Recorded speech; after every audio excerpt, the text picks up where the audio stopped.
રાજ્યભરમાં એસઆઈઆરની કામગીરી કરવામાં આવી અને આ કામગીરીમાં ફોર્મ નંબર 7નો વિવાદ મહત્વનો રહ્યો છે.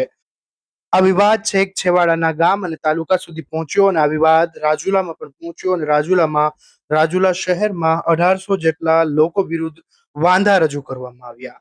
આ વાંધા રજૂ કરવામાં આવતા જ શહેરમાં પણ હોબાળો થયો. શહેરના કેટલાક લોકોએ આરટીઆઈ મારફતે તેમના વિરુદ્ધ કોણે વાંધો રજૂ કર્યું છે તે પ્રકારના માહિતી મેળવી અને માહિતી મેળવ્યા બાદ આ જે લોકોએ તેમના વિરુદ્ધમાં વાંધો ઉઠાવ્યો છે તેમના વિરુદ્ધ કાર્યવાહી કરાવવા માટે આ લોકો મેદાને આવ્યા છે. ત્યારે આજે રાજુલા શહેરમાં રસુલભાઈ કુરેશી નામના એક વ્યક્તિએ રાજુલા પોલીસમાં ફરિયાદ નોંધાવી અને બાદમાં અત્યારે મીડિયા સમક્ષ આવીને શું કહ્યું છે સાંભળી લો આ વિડીયોમાં. હું રસુલભાઈ કુરેશી, રાજુલા. ગુજરાત ભરની અંદર એસઆરઆઈની કામગીરી દરમિયાન રાજુલાની અંદર કલેક્ટર ઓફિસમાં જઈ ફોર્મ નંબર 7 રજૂ કરેલ અને અમારા વિરુદ્ધ ફોર્મ નંબર 7 રજૂ કરી અને અમારા વિરુદ્ધ